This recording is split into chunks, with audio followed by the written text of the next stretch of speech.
the cranial bones, frontal, I got a pencil, parietal is here and here, occipital is back,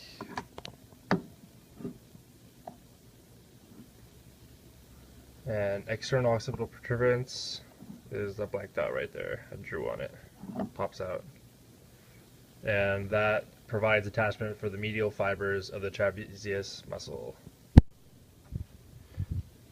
Temporomandibular joint, mastoid process, and here is the styloid process, external acoustic media, or meatus, and up here is the squamose part, which is the squamose suture. Couldn't find in the book where it said squamose part, so I assume that's what you meant. Internal view of the skull, petrous part of the temporal bone. This thick region of the bone houses the middle and internal ear anatomy. B. Where is he? This is internal acoustic meatus. The nerves and vessels pass through here. Well, some nerves and vessels, not the. And sphenoid is here. It doesn't say it, but there's greater and lesser. I guess we'll get to that later, though. For some reason, this is lesser and this is greater, I guess. But we'll get to that later. For some reason, that one's higher and that one's lesser. Yeah. This is supposed to be an external view of the lateral and orbital parts, but that made no sense to me because it showed this area of the skull externally, but pull it out. So technically this is internal, but it's external.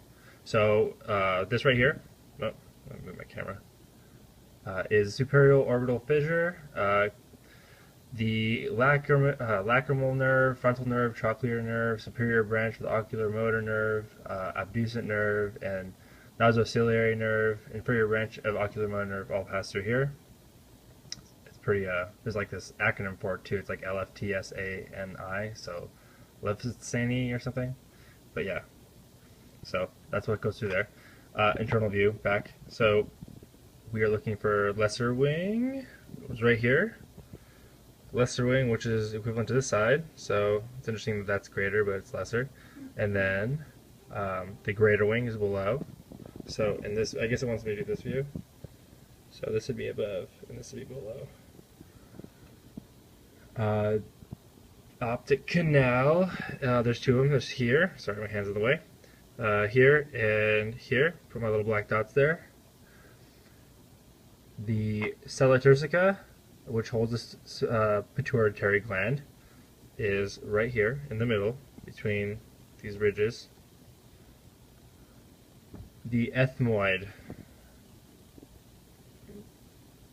is yes, right here. It's this bone right here. And then crista galli is up here, and it gives attachment to the falx cerebri.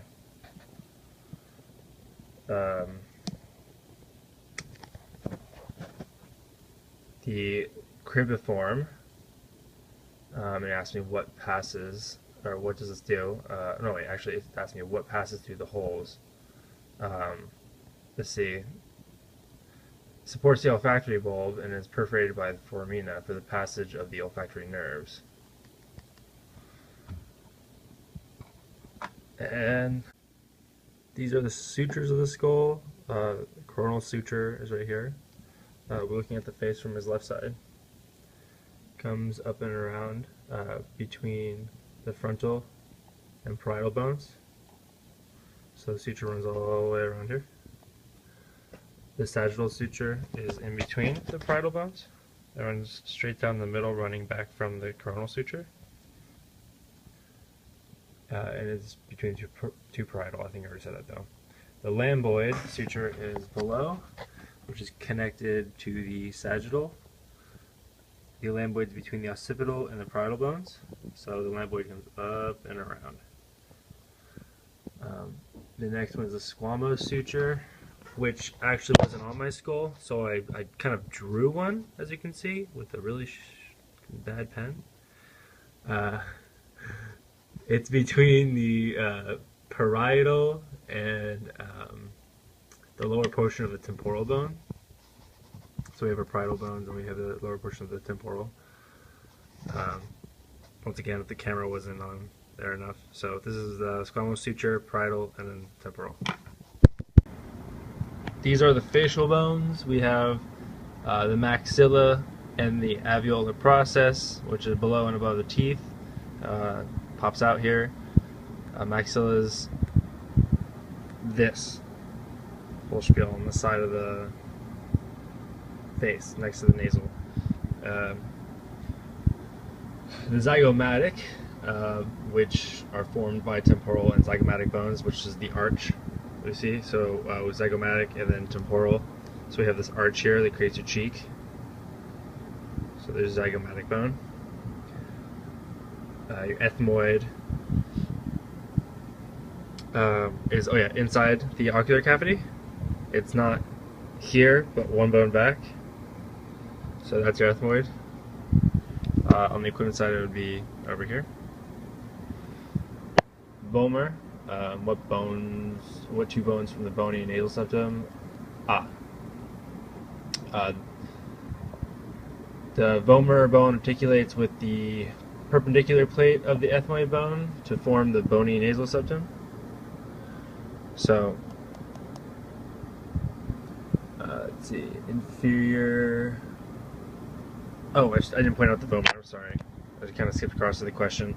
It's in here, inside this nasal septum here. You can't really get a good view of it because it's a skull. We don't have a half of the skull, and looking at it from like half of a skull, so you can't really see the bone technically. Well, maybe you can. I kind of drew where it would possibly be. The inferior nasal concha, which is pretty much in the same area below. The process of this, or what it does, is it turns air against the mucosa lining this nasal septum in order to receive warmth, moisture, and cleansing, so we're not breathing in cold air. The mandible. We have the body, which is the whole thing, the whole mandible. We're looking at this all together. The angle, which is the right angle here. You can actually see where I drew and put the lines in case I was a little lost. Ramus, which goes all the way up from the joint down here to the angle, but doesn't continue. So that's the ramus. The mandibular condylite is here, and mandibular notch would be up here, and our coronoid process is here. It's process, it sticks out, so that's where you find it. Sorry, it's not focusing.